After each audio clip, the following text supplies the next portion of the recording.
Hello mga ka-farmers, sa araw na ito ay maggagawa naman tayo ng yung tipid na patuka ng ating mga alagang manok. So sa 16 pesos mga ka-farmers, pwede na tayong magpapakain sa mga manok kahit 50 heads. 16 pesos sa 50 heads na manok ay kayang-kaya.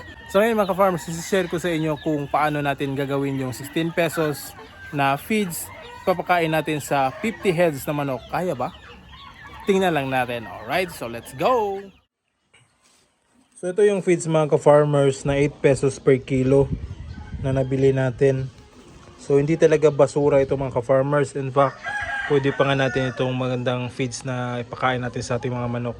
So yan, merong mga crack corn mga ka-farmers, merong grains, merong pellets. Yan o, pellets. So talagang mapapakinabangan talaga yan. So ito, nakabili ako kanina ng 2 kilo, 2.5 kalahati. So konti lang talaga yung mabibili natin. Halos araw-araw ganito karami yung mapuproduce. Minsan naman wala tayong makukuha dahil mauunahan tayo dahil meron din namang ibang bibili nito.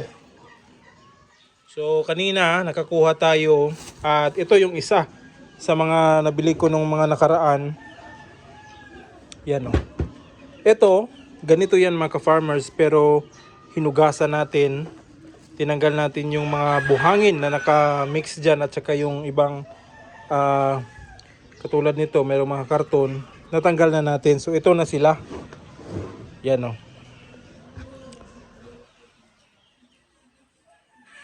Yan yung mga balat ng grains. Merong mga crack corn pang natira, merong pellets. Merong ibang pellets dyan na durog. So ito, yung nabili natin nung una, mga 2 kilo rin. Bali yung nabili ko is 4, nagamit ko na yung iba. Ito nasa 1.5 kilo na lang. Pero mapapansin nyo, bumigat siya at madami. Tingnan nyo yung balde oh. Malaki itong balde na to. Halos nasa itaas ng kalahati ito mga ka-farmers. Yung na-produce natin. So yan oh. Ang ganda pa rin ito. So yun, hinugasan natin para makuha yung dumi. At ito yung ipapakain natin sa mga manok natin. Sa mga, yung manok natin na kakatayin o mga rooster lang ang pagbibigyan natin ito. Yan. So ang imimix natin dito, pwedeng ganito lang. Pero ngayon, hahaluan ko to ng ibang feeds. So pwede nating haluan ng commercial na feeds, pwede ding yung darak, yung copra meal, pwede nating ihalo dito at saka ipakain sa manok. Pero sa ngayon, ang available ko lang, kahit lagyan natin ito ng integrated 1000, ihalo natin dito, konti lang para makatipid na tayo. Tapos maglalagay tayo ng bigas. So ito yung bigas mga ka-farmers. Itong bigas na ito ay pwede na ipakain sa mga manok natin dahil itong bigas na ito ay binilad at maraming yung mga bato na nakasali. So kapag kakainin ito, para na rin tayong kumakain ng bato. So merong konting natira.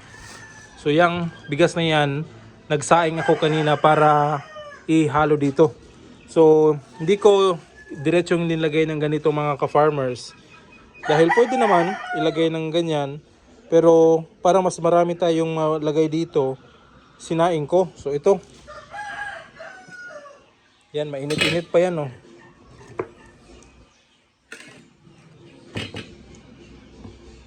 So yan, mapapansin nyo, merong mga itim-itim dahil yan sa mga bato, mga buhangin na nakahalo sa bigas.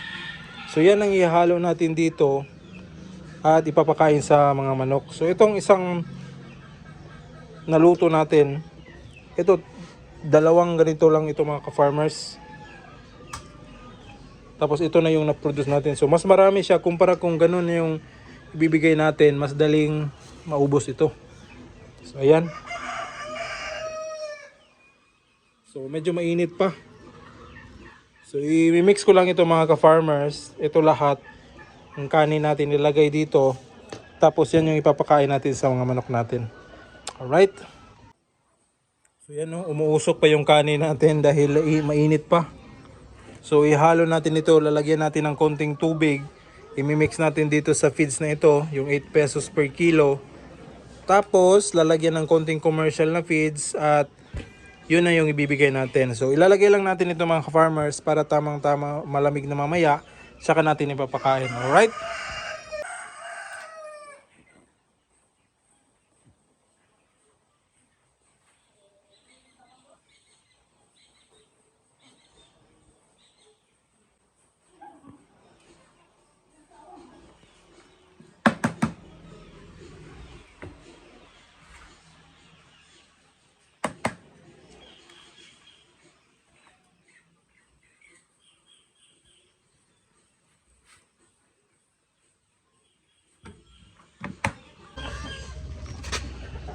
So ito na mga ka-farmers, yung mixture natin. Kulang na lang dito is yung commercial na feeds. So lalagay tayo. So nilagay ko dito, ni-transfer ko sa isang malaking balde para hindi kasi magkasya doon. So aapaw na sa balde. So transfer natin dito mas malaki. So ito na mga ka-farmers, yung ipapakain natin. Medyo mainit pa. Quality. Quality. Yan o. Yan yung ibibigay natin.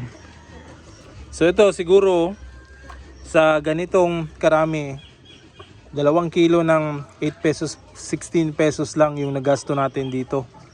So marami na ito mapapakain ito. Siguro nasa mga 40 to 50 heads na mga manok ang pwedeng mapakain ito.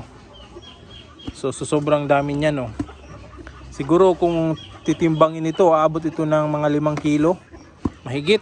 Mabigat kasi yan Plus naglagay pa tayo ng tubig at mamaya maglalagay tayo ng commercial na feeds. Konti lang talaga yung ilalagay natin. So more or less nasa mga 20 pesos or 20 plus pesos lang yung magagastos natin. So mapapakain na natin yung mga manok natin. Alright, so sa ganitong pamamaraan makakatipid na tayo. Right, papakain na natin ito. Let's go. So yan yung sobra natin mga farmers. Ito nilagay natin dito para mas mabilis tayong makapagbigay sa mga manok. So yan yung ipapakain natin doon sa mga manok natin na heritage ng mga lalaki. Yung para pangkatay. Yan. Saka nandun. So ito.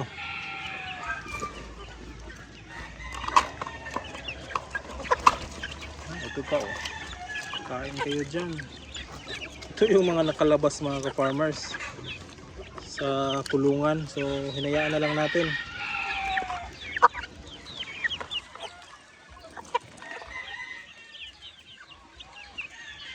So, dito naman tayo sa iba.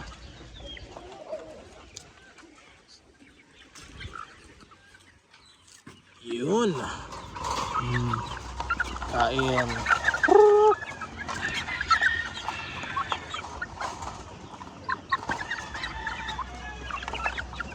Lalakas nilang kumain mga ka-farmers. Doon naman sa lupa yung iba. So kahit ganyan lang yung pinibigay natin sa kanila, maganda naman yung klase yung patuka na binibigay natin. Naka-rice pa. Yan. Yan, mabubusog na sila ngayon. Mamaya lalagyan natin ng tubig. So ito bagong lapag lang sa lupa dahil yung nakalagay dito na 6 na piraso nabenta ko kahapon kasi meron tayong kaibigan na pumunta dito bumili ng pangkatay. So tigi 1 kilo yung inabot ng kada isang manok. So 6 yata yun yung nakuha. So yun, nabakante ito kaya ito bago na namang lapag. Galing ito sa itaas na kulungan. Plus dito pa.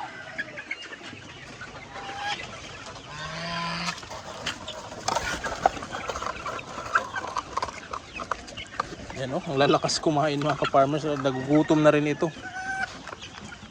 So dito na lang natin ilalagay sa lupa.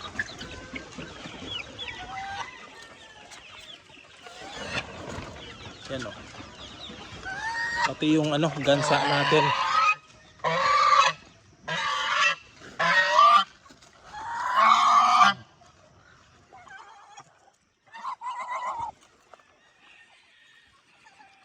Yan, kain ka boy. Sa iyo lahat yan.